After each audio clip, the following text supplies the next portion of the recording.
Welcome, dreamers of time, seekers of forgotten wonders. Tonight, you embark on a journey into the heart of one of the world's oldest and most mysterious civilizations, the Indus Valley.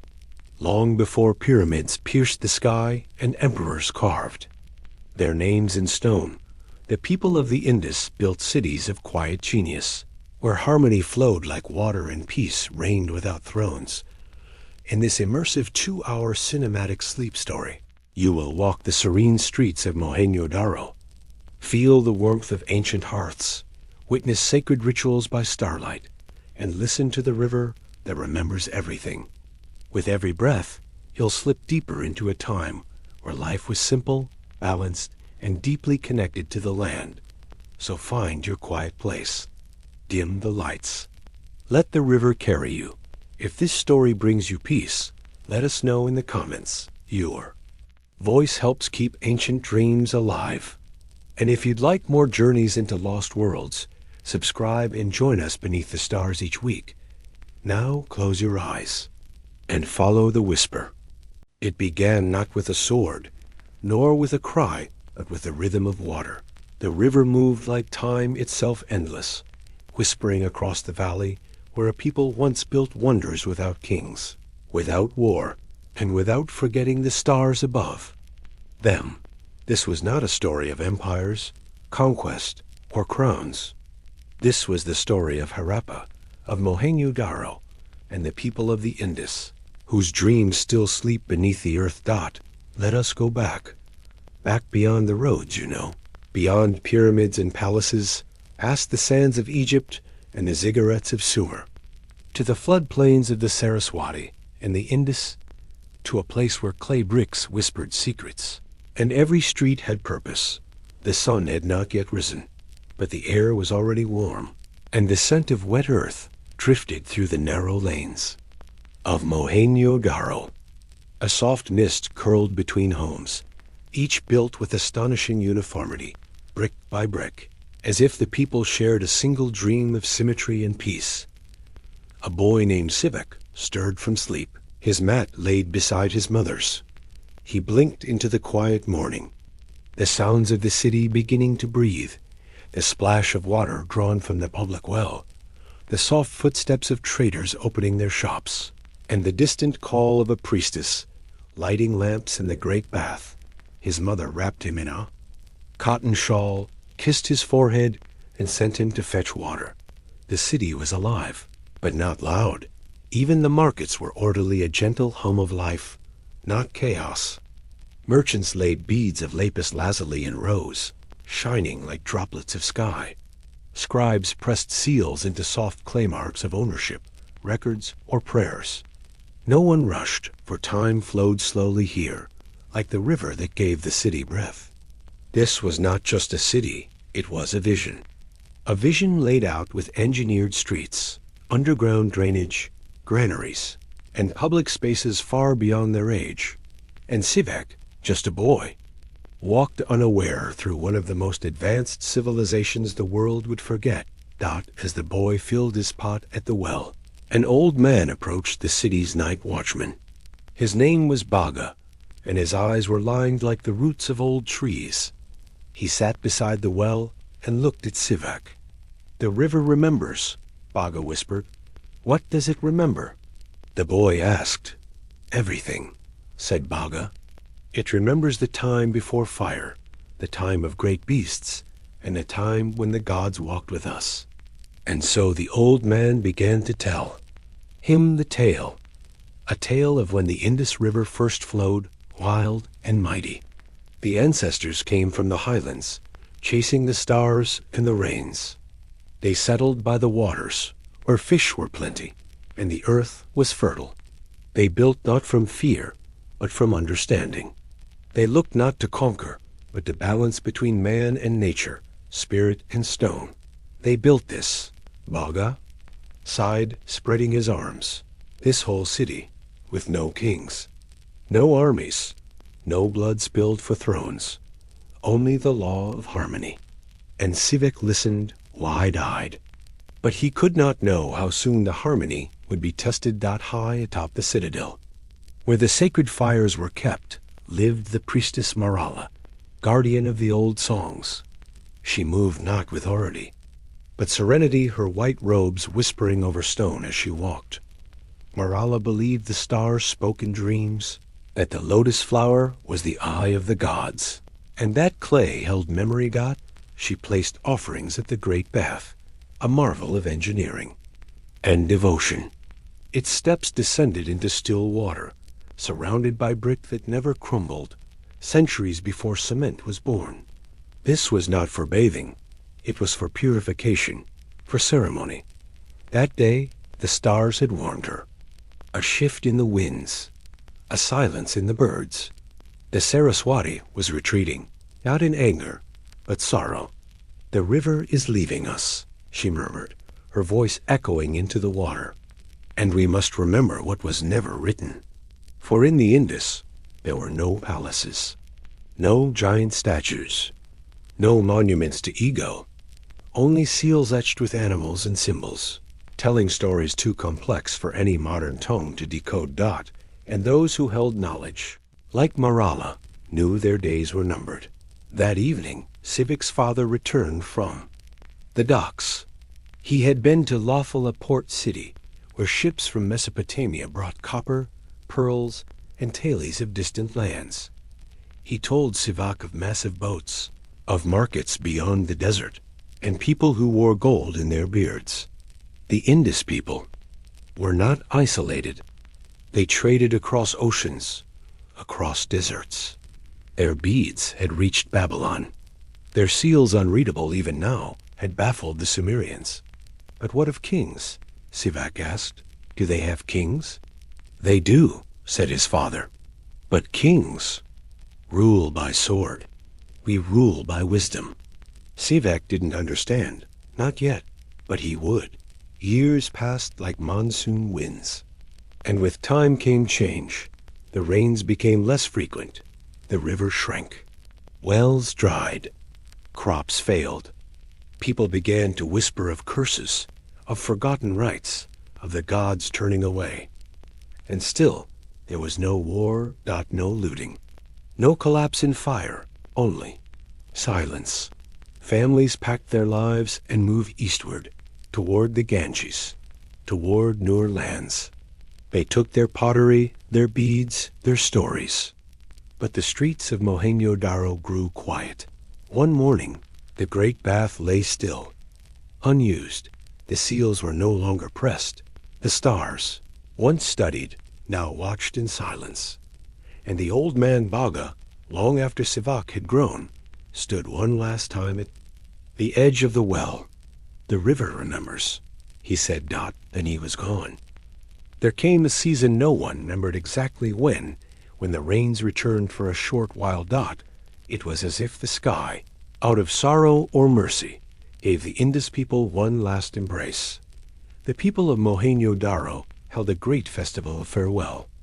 To abundance, though they did not speak it aloud. Markets opened again. Dancers painted in red ochre spun in circles. Potters molded urns in rhythm with drumbeats. Children ran with copper bracelets clinking on their wrists. Marala, now older, lit 1,000 lamps across the streets, letting them float on the water. Canals like stars adrift.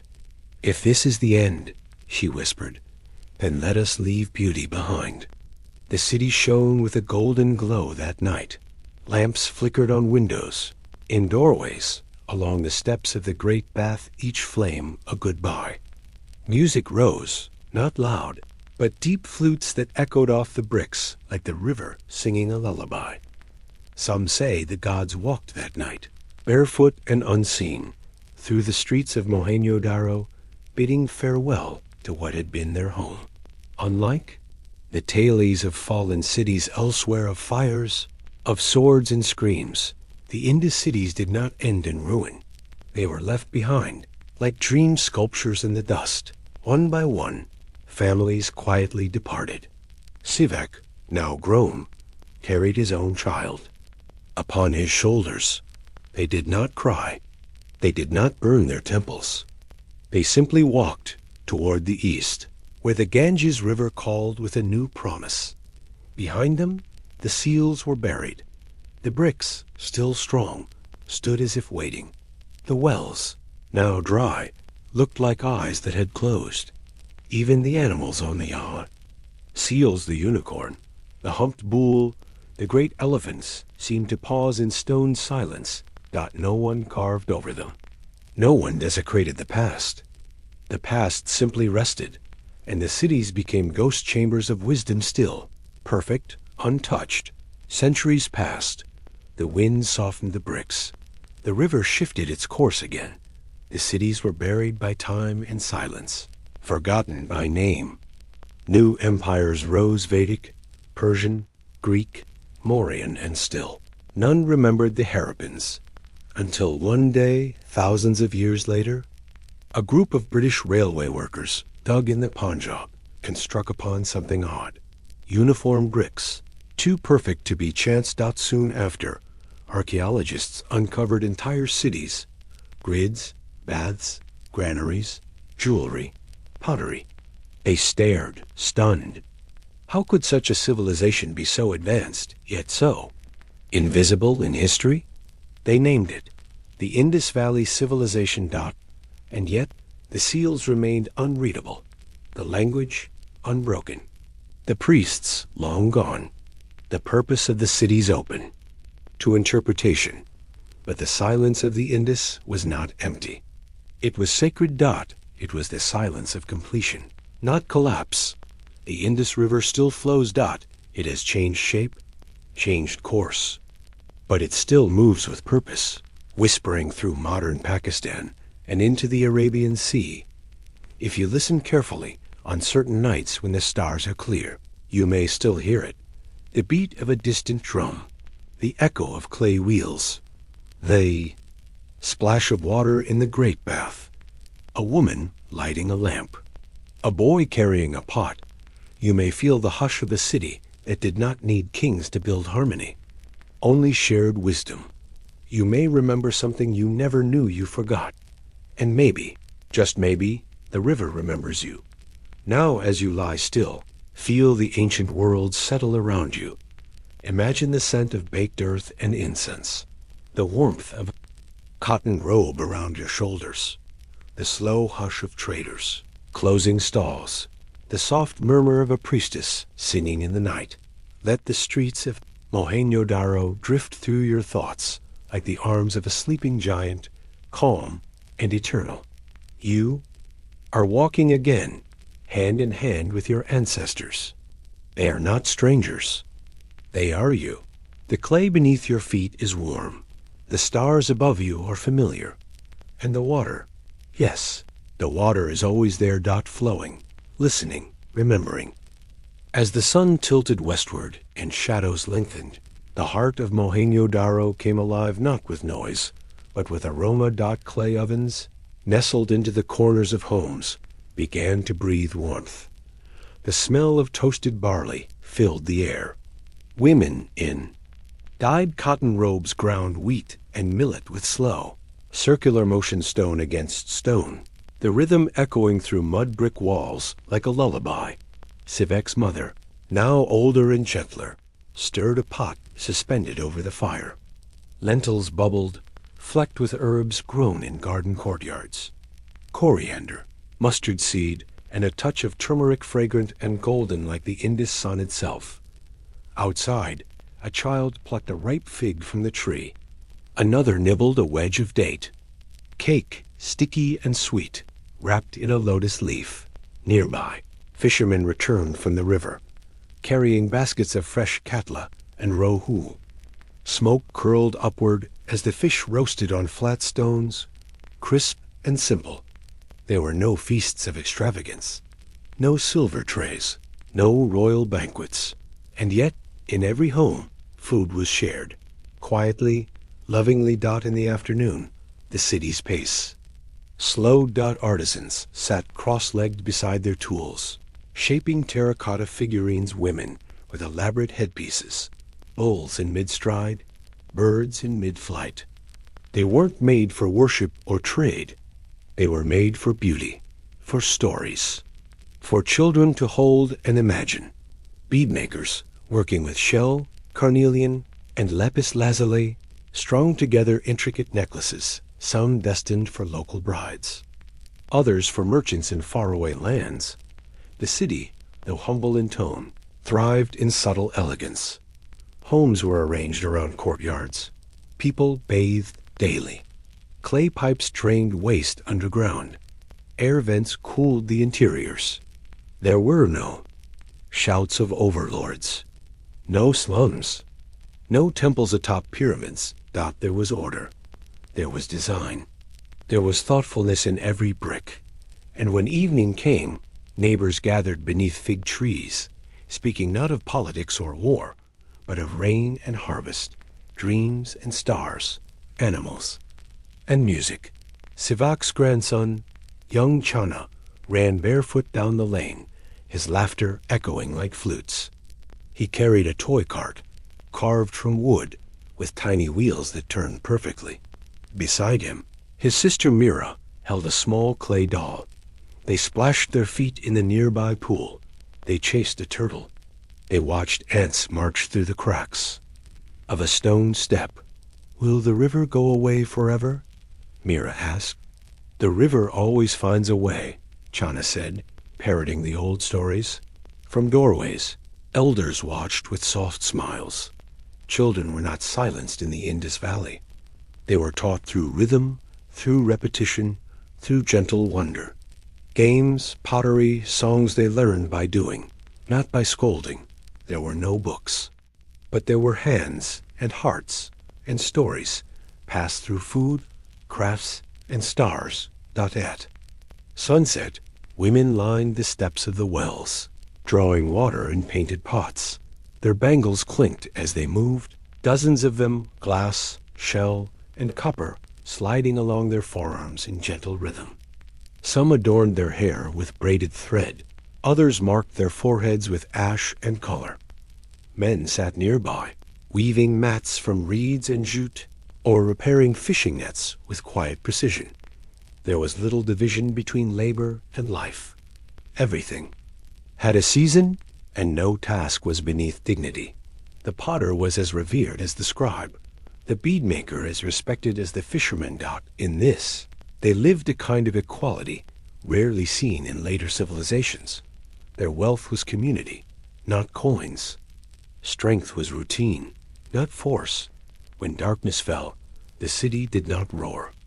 It exhaled. Lamps were lit, not too many, just enough to warm the clay walls with soft gold light. Meals were taken early. Water was stored. Doors were closed, not locked. Sivak, now gray and slow, lay beneath the stars on the rooftop with his grandson beside him. The stars above were the same as they'd always been, but the river was smaller now. The winds a little colder. "Will our city vanish?" the boy asked. "Not vanish," said Sivak, smiling faintly. "It will sleep, and one day someone will remember us." The boy didn't understand, but he closed his eyes, hand in his grandfather's, listening to the river below. It sounded like a lullaby. And so, the Indus Valley did not fall in violence or pride. It simply laid itself down, gently, like a sleeping elder. The stories, unrecorded, drifted on the wind. The recipes faded from memory. The toys crumbled. The dyes bled into time. But the bricks remained, unyielding, patient, whispering through layers of earth. And when, thousands of years later, we uncovered them line after line, street after street, we didn't find conquests. We found care. A civilization that lived not to dominate, but to balance. That built not for kings, but for neighbors. That ate, bathed, traded, danced, dreamed, and quietly passed on like the river. That shaped them. Before the city, before the seals and the streets, there was the soil. Dark, fertile, and kissed by silt from the great rivers, the Indus and the now lost Saraswati. This land was a gift. The people of the valley knew it well. They touched it with reverence, worked it with care. Sivak's father had once said, "The earth is not something we own. It is a companion." It feeds us only if we listen. And listen they did. The calendar of the Indus was not kept in scrolls or stone tablets.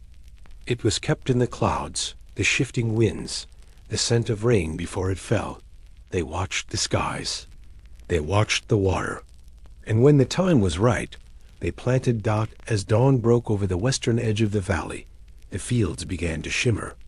With the footsteps of farmers, men and women both, wrapped in robes, barefoot in the dew-covered earth.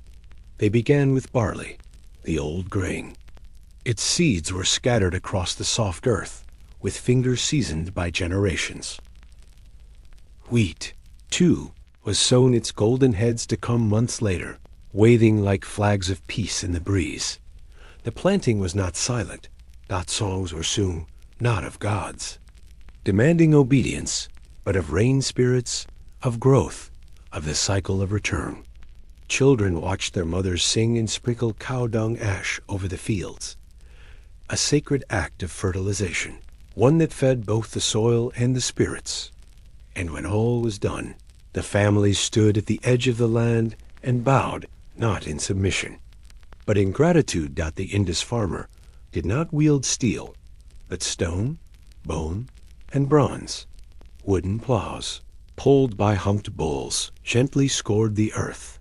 These animals, zebu cattle, revered and respected, were not beaten. They were companions in the act of creation. Copper sickles, curved and worn smooth by years of use, hung from the waistbands of workers. Granite grinders waited back home, ready to turn grain into sustenance. There was no rush. The earth moved slowly, and so did those who loved it. As the rivers swelled in summer, the Indus people mastered their most subtle art, irrigation. They dug canals with mathematical grace, carved by hand and adjusted by clay gates. Water flowed in harmony, not in force. No floods were welcomed, but neither were they feared. The people knew how to guide water like one guides a song. Wells were dug deep, lined with spiral bricks to reach clean aquifers below. Families shared. Them no ownership, no fighting. When drought came, as it sometimes did, people did not panic. They rationed. They gathered. They waited. And still. They planted, because the land always returned. When harvest time came, the fields danced. Wheat and barley stood tall and full. Sesame pods cracked with a whisper, releasing fragrant seeds. Cotton plants bloomed white, soft as clouds, soon to be, spun into fine thread. Sivak's daughter, Mira, now grown and graceful, sang as she cut the barley stalks. Her voice joined others, weaving through the valley like another river, this one of sound and joy. The people of the Indus did not hoard. Grain was stored in granaries, cooled by air vents, measured with standardized weights made of stone. Every worker received a share. No one starved. No one went unseen. When the last bundle was brought in, the city held a quiet festival, not of wine and excess, but of gratitude. They lit lamps in the fields. They offered the first grain to the earth itself, and they slept that night beside full baskets and full hearts. Farming was not just labor. It was a spiritual rhythm. The land was alive. The bull was sacred not in temple sacrifice, but in everyday presence. The fig tree was a symbol of patience. The lotus, blooming in the marsh, was the sign that life returned after death. Even the pigeon, often seen nesting in the granaries, was believed to carry the soul of the earth from season to season. There were no scriptures carved in stone, no divine punishments, only symbols passed down in seals. The plow, the tree, the fish, the horned beast, all reminders of the covenant between human and nature. In his final days, Sivak walked alone through the golden fields. The city behind him had grown quieter. Many had left, seeking new water, new land, but the earth still remembered. He knelt, pressing his palm into the soil. It felt warm, soft, alive. "You fed us," he whispered, "and we listened. May that be enough. The breeze moved gently. A crane called in the distance, and Sivak, with a slow breath, returned home for the last time. Though the cities faded, the seeds did not. They traveled east, carried in satchels. They bloomed again in distant valleys, in the Ganges plains, in Gujarat, in the Soutla and DS. And even now, as you sleep, their children feed the world. Wheat, barley, sesame, cotton. The same crops, born in the Indus, now woven into the rhythm of human life. You eat their bread, you wear their cloth, you walk upon soil once touched by their hands. The people of the Indus did not build pyramids. They built harmony. Their beliefs were carved into clay, not shouted from thrones. Symbols guided them: the sacred fig leaf, the one-horned beast, the priest-king's serene face. In quiet alcoves, women lit lamps and offered flowers to clay altars adorned with the mother goddess, a protector of birth, of rain, of grain. Every creature had meaning. The bull was strength without violence, the elephant memory and wisdom, the unicorn mystical and unique, was believed to guide dreams. Their seals told these tales, pressed into wet clay before trade, before travel. They were not words. They were prayers. Priestesses like Marala watched the stars each night, charting their rise and fall. They said the stars were the eyes of the gods, watching to ensure balance. No temples were needed. The sky was their temple. Ceremonies were held.